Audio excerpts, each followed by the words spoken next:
जय श्री राधा कृष्ण। हे गोविंद, पता नहीं क्यों ये दिल आज उथल पुथल सी मचा रहा है। अरे सांवरे, आज तो ये तेरे से मिलने की रट लगा रहा है। मैं तो फंसी हूँ दुनियादारी के झमेले में, अपने किए कर्मों के पखेड़े में। मैं तो आ नहीं सकती, इसलिए तू ही आजा प्यारे, दश दिखा जा प्यारे। बोलो बांके बिहारी लाल की जय, मोर मुकुट बंसी वाले की जय। सच्ची कान्हा, या तो मेरे पास आ जाओ या मुझे अपने पास बुला लो। कौन कौन श्री कृष्ण से मिलना चाहता है, उनके दर्शन करना चाहता है, अभी कमेंट करके एक जयकारा लगाओ। श्री कृष्ण के श्री दरबार में अपनी हाजिरी जमा करवाओ।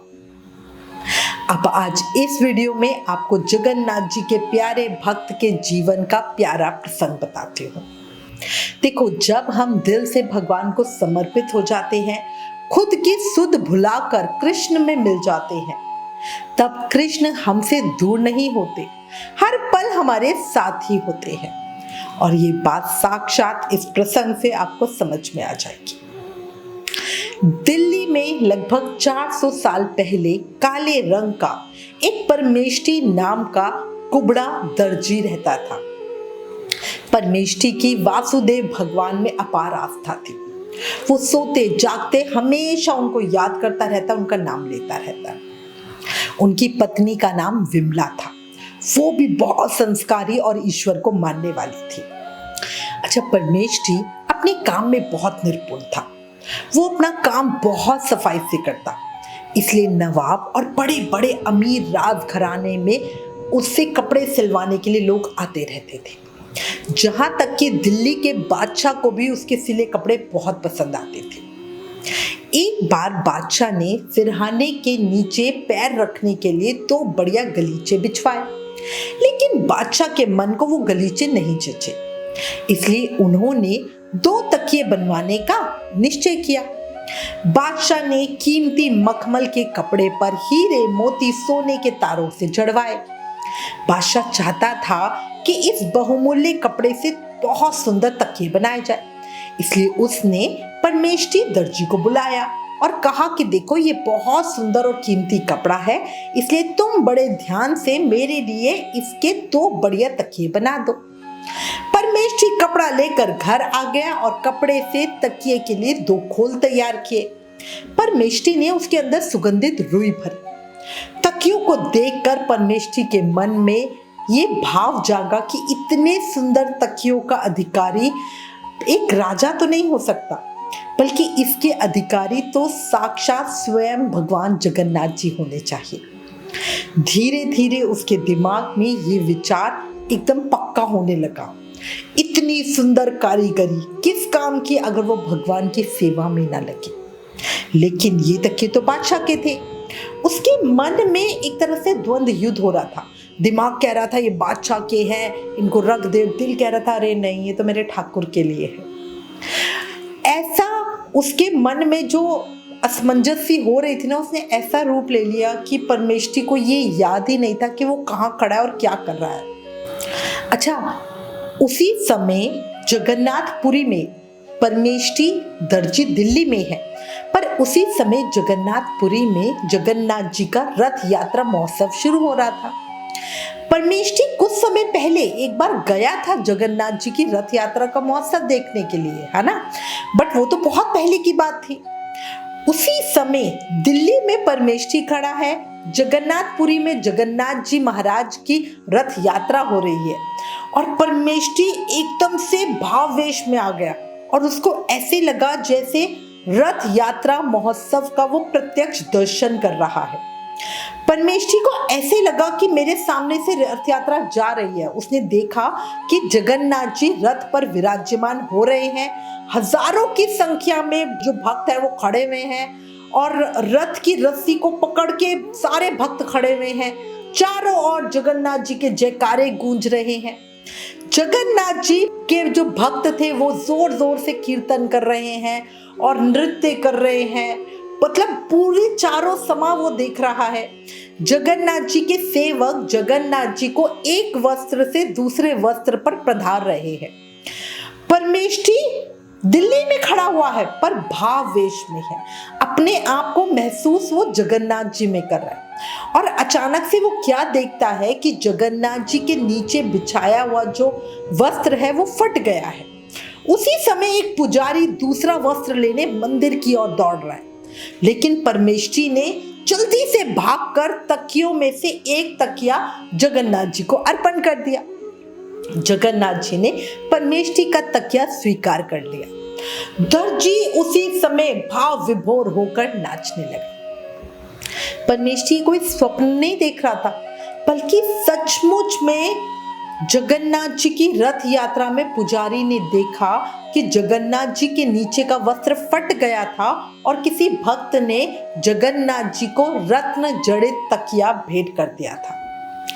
अब जैसे ही अब इधर दिल्ली में परमेष्ठी को एकदम ही चेतना जागृत हुई, तो उसने देखा कि वो तो अपने घर में वहीं खड़ा हुआ है, पर उसे मन से बड़ी दिव्य अनुभूति हो रही थी कि जगन्नाथ जी ने उसका तकिया स्वीकार कर लिया है।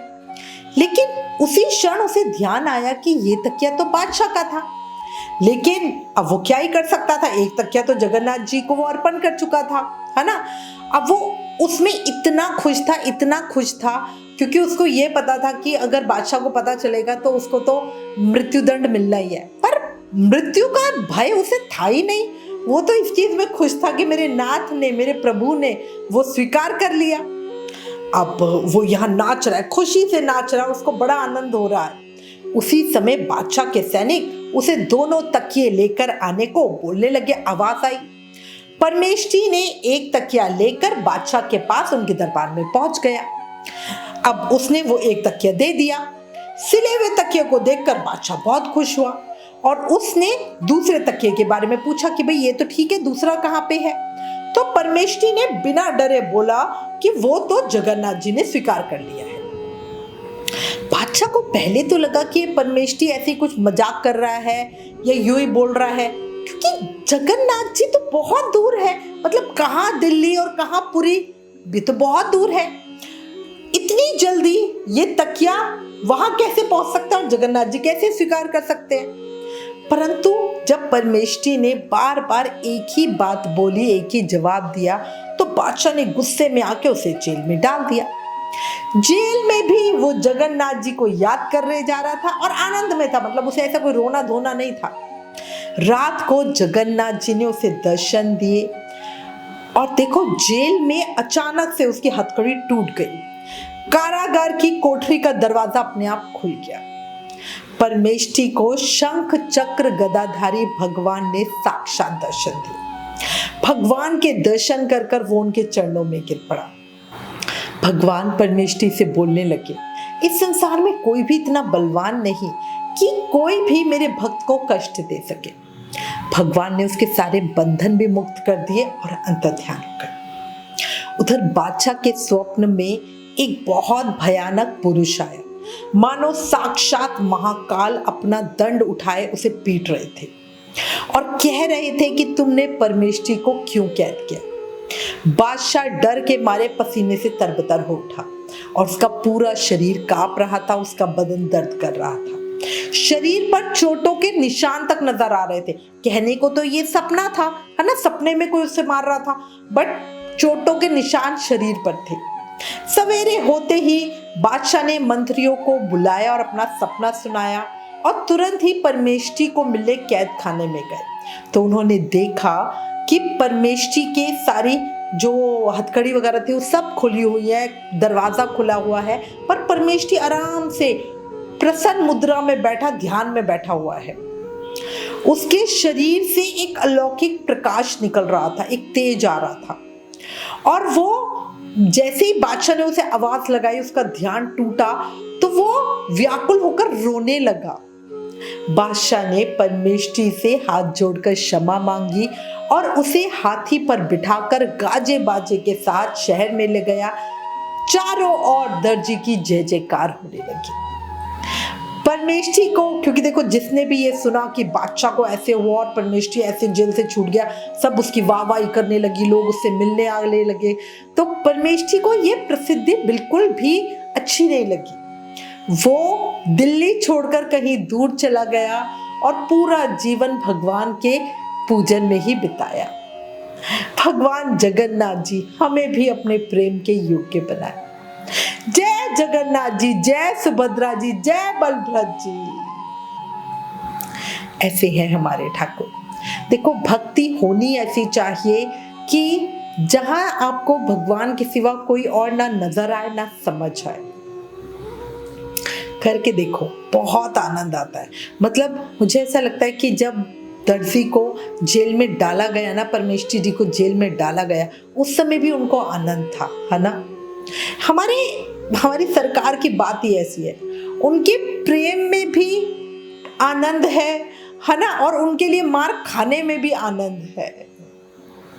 मेरे सांवरे, तेरे श्री चरणों की सेवा का ये असर है, लाख साजिशें भी मुझ पर बेअसर है। तेरे साथ है ठंडी छाया, बाकी दुनिया कैड़ी धूप है।